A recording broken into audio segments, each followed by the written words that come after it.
What's up, guys? Welcome back to a new episode of Hashtag Ask LiveLeanTV. Guys, thanks for tuning in for another episode. We're on episode number 25? 25 right now, and you see our setting has changed. We're not quite sure if we're going to keep this setting for the YouTube videos. We just moved to our brand new condo in San Diego. You loving it? Yeah, loving it. Yeah, let us know. Do you like it when we have like stuff in the background or just a plain wall? Yeah, because we have a very nice background over here that we can do, but we had to get this done while Kyle is with Grandpa. So we're just kind of like going with the flow here. So stick with us through this show. We'll get the set worked out in future episodes. And if you're on the podcast, then it doesn't even matter. All right, so if you're new to the show as well, this is our show where we do a Q&A where you guys use hashtag AskLiveLeanTV. Post that on Twitter, on Snapchat, on Instagram, or Facebook, and we answer your questions on camera. Yeah. All right, so let's jump into it, shall we? Let's do it. Okay, you want to answer the first one? Yes, please. Okay, first question is from Christina Vargas on Twitter. Says, what do you guys think about ginger water and chia seed in water for weight loss? How and when should I drink them? Ginger water. Is that just like you put ginger in water? It's probably just like, so I guess the answer would be, we've never done it before. Yeah. I've heard you guys talk about chia seed before in water because the chia seeds expands, it makes you feel full. Yeah. I want you eating chia seeds regardless of for weight loss or not. It's a superfood, it's powerful, it's got healthy omega-3s in it from plants, it's got a good source of fiber, good source of protein. So you should be eating it regardless if you want to lose weight or not. I do think it can help with appetite control just because it has that swelling property, so it makes your stomach feel fuller than it is. So I think that's a good thing.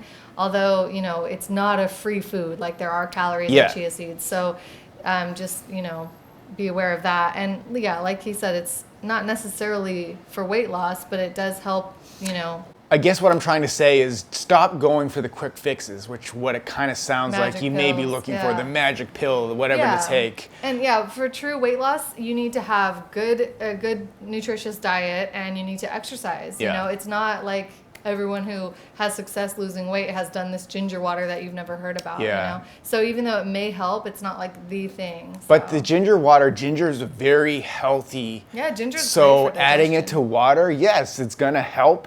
Is that all you need to do? Like that's the questions I always get on that lemon water video that I do. Like you can go to McDonald's and then have some ginger water and you're all good? No, like it's a part of the overall scheme of things. Right. You gotta exercise, you gotta eat right, you gotta sleep, you gotta recover. Then it happens, and it doesn't happen all at one time, it happens over time with consistency.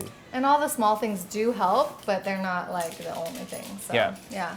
Okay, next question. From Gret Bar on Snapchat. Hi Brad and Jess, what are your thoughts on intermittent fasting? I personally love breakfast, but for a few days now I'm trying to push my first meal 4 to 5 hours after I wake up. So it's a 16 fast and 8 hours eating window. Is that enough time to wait after you wake up in general? And do you think this method is worth trying or it won't get me such good results? I'm also trying to eat clean, watch my macros, cheat meal every now and then. Yeah, okay, we get it. Clean already, blah, blah, yeah. We get it. Okay, thanks for the question. So intermittent fasting is what you do. Definitely. Intermittent fasting is a great tool. It's just a tool in the toolbox. It's not, once again, it's not the holy grail of all things. It's just a tool that you can use to accomplish your goal. Now, your goal, you said, was weight loss, right? A goal is to tone up, lose fat from problematic areas like tummy, legs, arms, and gain more muscle. Okay, so it sounds like you're chasing so many different rabbits there, like gain muscle, lose weight here and there.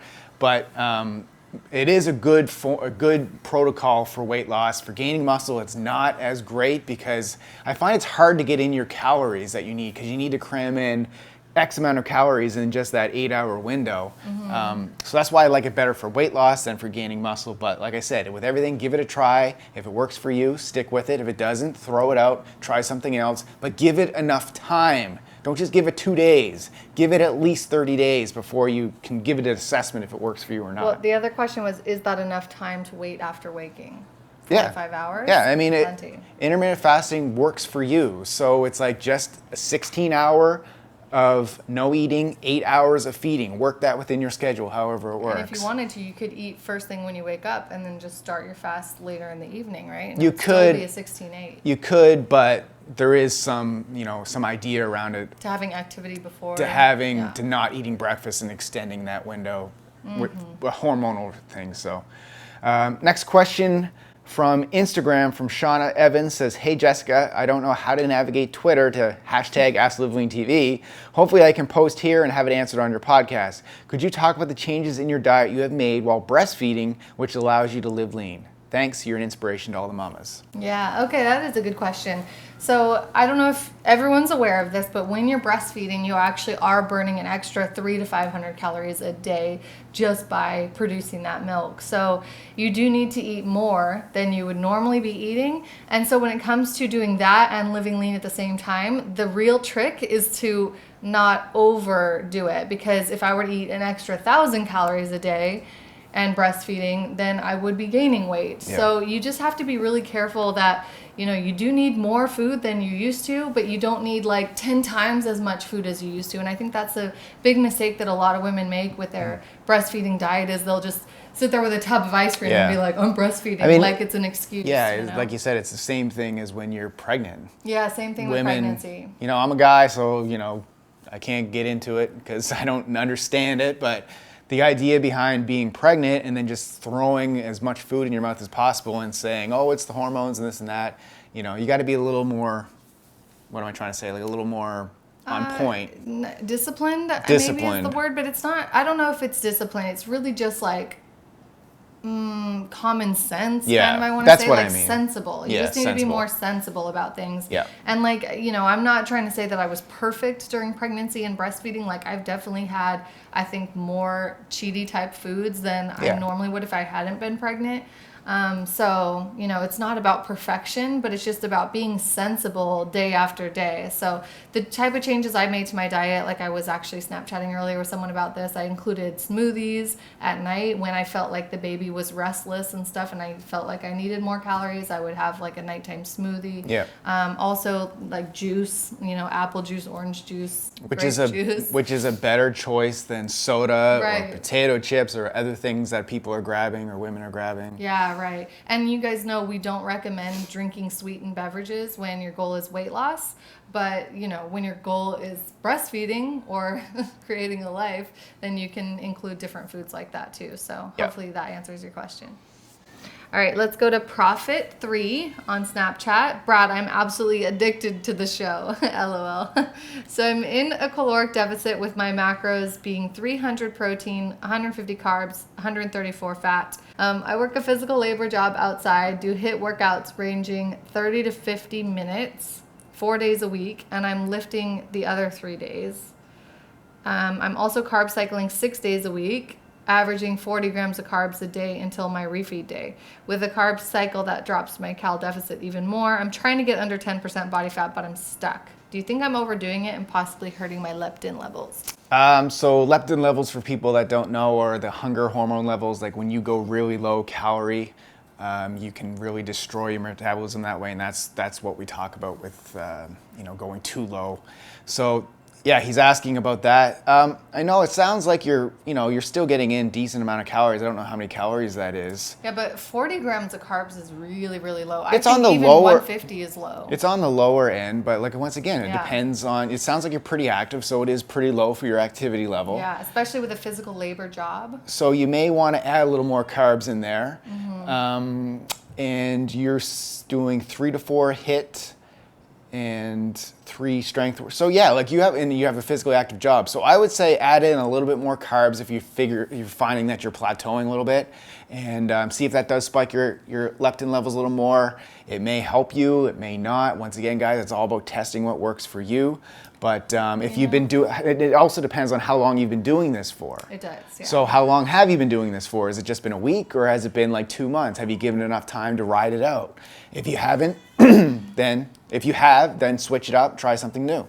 The other thing I kind of think here, the HIIT workouts ranging 30 to 50 minutes, like when I hear of a 50-minute HIIT workout, I'm like, is that really HIIT though, right? Because HIIT workout should be high intensity, meaning it can't last that long. Yeah. Like 30 to 50 minutes is great for your strength training, but for your HIIT, I think should be under 20 minutes. Well, I think 30 minutes plus. Yeah, 20 to 30 minutes or under. Yeah. Yeah, but like if your intensity is higher, that might help you burn off more fat. So I would say shorten the duration of your workouts and increase the intensity. Yeah. Good job, though, man. I like the sounds of it. Sounds like you're killing it. Next question on Twitter from Paul James. What do you think of those meal replacement shakes? I'm 43 years old and need to lose about 30 kilograms. I think meal replacement shakes can definitely help people when they're too busy to have a real meal, but I would definitely encourage you and really urge you to have real meals instead, whenever possible. Like only use meal replacements like for that purpose, for replacing a meal when you have to. Especially if your goal is to lose weight. Like meal replacements, I think, should be added in if you're trying to put on weight. Oh, because it's like an easy way to get your calories in. But if you're trying to lose weight, that means you're eating less, so it should mean that you have an easier time preparing food because your quantities are lower. So focus on real food first, and if you just can't prepare your meals, then get a meal replacement, but just make sure that it's not filled with junk. Make sure it's not high in calories and fillers and everything else. Just be very strategic on which ones you choose. Yeah, the thing about using it for weight loss is it's just a drink, and so you'll drink it and you just won't really feel full or satisfied, and you'll be like missing food, So it's better if you actually eat real food, and if you have something like a salad, it's a lot of volume but low in calories, so it's better mentally. Yeah, or just actually make your own shake. Yeah, you can definitely make your own meal replacement instead of buying one that has like chemical ingredients.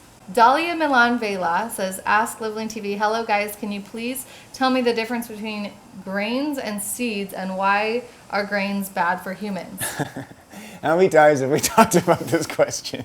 And it still finds its way into the show. Guys, I don't want to get too much into the whole grains thing because I've just shot a video recently shot a video on LiveLeanTV about wheat specifically. Go to LiveLeanTV.com, search grains in the search bar, and it breaks it all down for you there. But to give you the Coles Notes version of it, you understand what Coles Notes. Cliff's Notes. Coles Notes is a Canadian thing.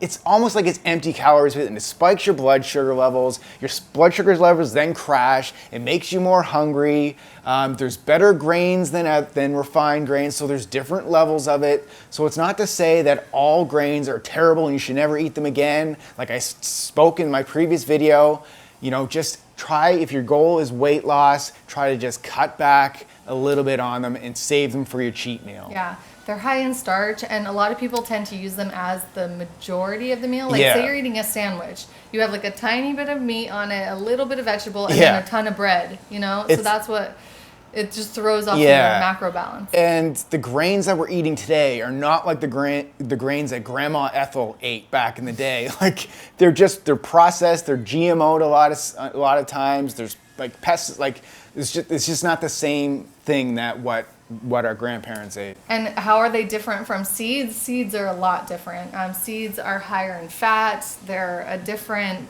just different. They're higher in fiber. Yeah, seeds are much healthier for you than grains. And that's another question. That's another point, is that grains are not as high in fiber as everybody thinks. It's like when I tell people to reduce the amount of grains they have, they're like, well, where am I getting my fiber? Where do you get your fiber? Vegetables. Vegetables and fruit is where your fiber should be coming from, not from grains. Like a piece of bread has 1 to 2 grams of fiber in it, where blueberries, a cup of it has like 8 grams of fiber in it. So I mean, we got to just reprogram our minds that grains should not be the majority of our diet. I'm getting worked up.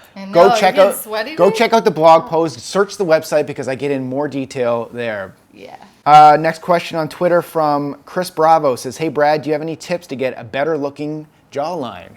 Oh, your jawline is good looking. Honestly, the tip is you have to lose body fat. Yeah. There's no way that you can get surgery. You can have but like a necklace. it really is about body fat levels. So it's like your face, if a lot of people store fat in their face quickly, right? Absolutely. And when they lose weight, that's where they notice that they lose it quick as well. Oh, the other thing is bloating, especially from alcohol.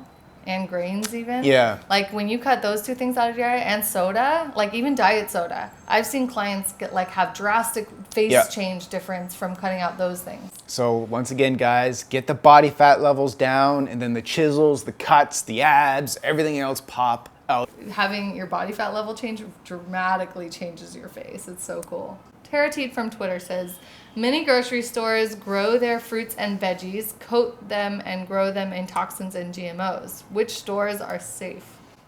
Well, honestly, I don't think it's necessarily the store that's safe. It's just you have to look at the label and see what you're actually eating. So organic is obviously the way to go. Yes. Organic from one grocery store and organic the other. Like the organic industry is very heavily regulated from my understanding. Like they keep their strict guidelines that if these grocery stores are trying to work the corners a little bit on it or whatever, like they will get heavily penalized. So honestly, if you're worried about that stuff, go organic. And I think that the code on fruits and vegetables is not, it starts with those number stickers. 9, you know when it's organic when it starts with 9, and it's conventional when it starts with 4. So if you see a sign and you're not quite sure which is which, look at the code on the sticker, and it should say 9. The other thing is farmers markets, I would say, is the most reliable that you can buy direct from a farmer. And most cities, I think every city has a farmers market, right? So, plan your shopping for that day if it's on Tuesday or Saturday or whatever it is, and go to the market and try to get the majority of your fruits and veggies direct from farmers. Yeah, but the one thing is you're not 100% sure though exactly. Yeah, I mean, honestly, could you ever be sure unless you grow it yourself? Yeah, you could have your own garden. That's how you really know. Because the thing is, I've talked to farmers at organic or at farmers markets, and they can't claim that their food is organic because they haven't paid the fee. Well, so sometimes it is organic, it's just not labeled that way. It's expensive for them to be able to show that USDA organic symbol because you have to pay for that. Like you have to pay for policies and procedures and everything with your farm. So I mean, it's a tough thing, but just, and if you want looking for grocery stores, obviously the higher end ones like Whole Foods is probably the way to go. Next one from Twitter, Dominic Cuss says, hi, I use a soya-based protein powder. Is it bad for guys to use soya because it lowers testosterone? Short answer, yes. I would switch to whey protein. That's our preferred. We never recommend soy. Yeah, I mean, it's the whole idea of lowering testosterone. You read about it. There's a lot of stuff out there. Is it clinically backed? I can't 100% say for sure because there's always the soy industry is a huge industry. Like they have a lot of money backing them. So there's this and that, but my experience, from my understanding, my reading, my research, soy should not be a part of your diet, especially for guys. It does have that hormonal issues with it when it goes inside. So I would stay away from soy, and if you're looking for protein powder, stick with either a whey if you can digest dairy, or stick with a plant-based protein powder, or egg or beef or something like that. Yeah, I would go with pea or rice or hemp protein as an alternative non-dairy protein source if you're looking for non-dairy. Okay, so Dex2 Real, are trap bar deadlifts as effective like the standard barbell deadlifts? I like the trap bar deadlifts, absolutely. Yeah. I've actually, I included those in my Live Lean Strength program. And so when I was doing them during that program, it just puts a different stimulus on your body, because if you don't know what a hex bar is, it's where it's like a hexagon shape and you stand inside the bar. So as opposed to the bar being in front of you, the bar is and the handles are on the side, so you stand up this way. So it's easier on your back, but it's a great way to do it if you're worried, because a lot of people are worried about barbell deadlifts. Yeah, I think, and as effective, definitely as effective. It's different. It's different, but it's definitely. It's just you can't compare. It's a different stimulus on the body. So that's why in the program I have you doing barbell deadlifts as well as hex deadlifts. It's always good to switch it up, different grip placements and different stimulus on the body. Okay. Oh, that was the last one. That's it, guys. So thanks for tuning in for another episode. Thanks to the podcast listeners for listening. If you want to get your questions answered, hashtag AskLiveLeanTV. Keep the questions creative. Watch the shows. If you're new to the show, go watch the old episodes so we don't keep answering the same questions over and over again.